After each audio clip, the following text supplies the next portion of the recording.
नमस्कार। Modern history में पहला टॉपिक हमारा भारत में यूरोपीय कंपनियों का आगमन है, जिसमें हम उनके कारण को जानेंगे, उनके कंपनियों के आगमन के क्रम को जानेंगे, उनके कंपनियों के स्थापना के क्रम को जानेंगे और उनकी फैक्ट्रियां को जानेंगे। ठीक है, चलिए हम पहले बातों की चर्चा करते हैं कि यूरोपीय कंपनियों का भारत में आने का क्या कारण है।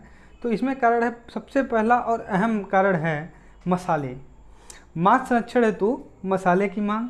दूसरा कारण क्या है, ईसाई धर्म का प्रचार प्रसार करना है।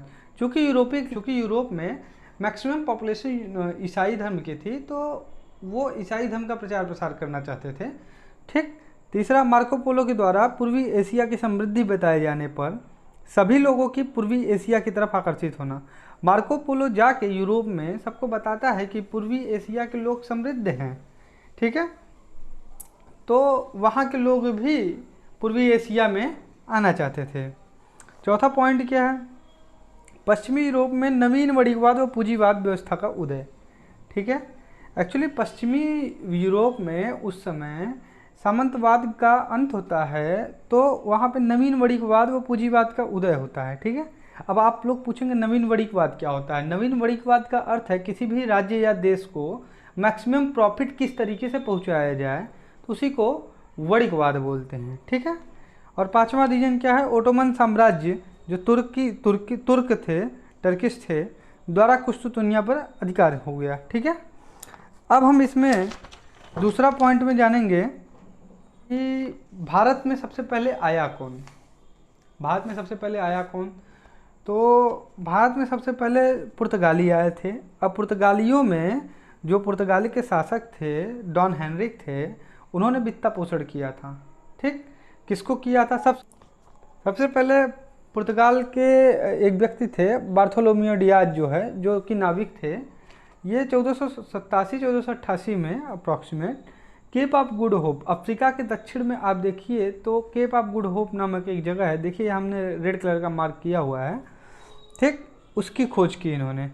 उसके बाद दूसरा व्यक्ति आए वास्को डी गामा, जो कि 1498 में आए और भारत के कालीकट पहुंचा। इन्होंने जो वास्को डी गामा है 1498, देखिए ये है वास्को डी गामा, ये केप ऑफ गुड होप से होते हुए भारत के केरल पहुँचे, केरल के कालीकट पहुँचे। ठीक है, अच्छा एक चीज़ मैं पॉइंट बता दूं कि Vasco D gamma Vasco D gamma की मृत्यु भारत में ही हुई है। कब हुई है? तो ये 1524 ईस्वी में मलेरिया के वजह से हुई है। ठीक है, मलेरिया की वजह से हुई है। ओके, देखिए एक और जानकारी के लिए आपको मैं बता दूं कि सन 1700 ईस्वी में वैश्विक अर्थव्यवस्था में, पूरे विश्व के अर्थव्यवस्था में भारत का जो योगदान था वो 24% था, जो कि 1947 में केवल 4% रह गया। तो इससे ये निष्कर्ष होता है कि ये यूरोपीय कंपनियां चाहे विस्तारवाद की नीति अपनाएं, चाहे संधि किए, चाहे जो किए, भारत को कितना लूटें। इससे ये निष्कर्ष निकलता है कि भारत सन 1700 ईस्वी में वैश्विक अर्थव्यवस्था में कितना योगदान देता था और 1947 में कितना योगदान रह गया है। ठीक है, अब हम देखते हैं आगमन। यदि हम आगमन की बात करें तो भारत में यूरोपीय कंपनियों के आगमन में देखिए पुर्तगाल 1498 में आया, 1961 में चला गया। ठीक है, और इसकी पहली फैक्ट्री जो है कोचीन केरल में 1503 में है। दूसरा पुर्तगाल के बाद डच आया, जिसको नीदरलैंड कहते हैं, 1605 में आया और 1759 में चला गया। इसकी पहली फैक्ट्री मछलीपट्टनम, जो कि आंध्र प्रदेश में है, कब खोली गई? 1605 ईस्वी में खोली गई। उसके बाद अंग्रेज आए। अंग्रेज कब आए? 1608 ईस्वी में आए और 1947 में चले गए। मछलीपट्टनम में सबसे पहली फैक्ट्री इन्होंने खोली। मछलीपट्टनम कहाँ पे है? आंध्र प्रदेश में है। कब खोली? 1611 ईस्वी में। उसके बाद डेनिश आए, जो कि डेनमार्क कहते हैं, और 1620 में आए थे और 1754 में बोरिया बिस्तर अपना बांध के चले गए। और पहली फैक्ट्री इन्होंने ट्रक्युम्बर तमिलनाडु में खोले थे। और उसके बाद आए फ्रांसीसी, जो कि 1668 ईस्वी में आए और 1954 ईस्वी में चले गए। और इनकी पहली फैक्ट्री जो था सूरत 1668 ईस्वी में खोले थे। हम अब इन कंपनियों को हम एक शॉर्ट ट्रिक आपको बताते हैं, जो कि याद करने में आपको आसान रहेगा। तो इसमें देखिए है PDF।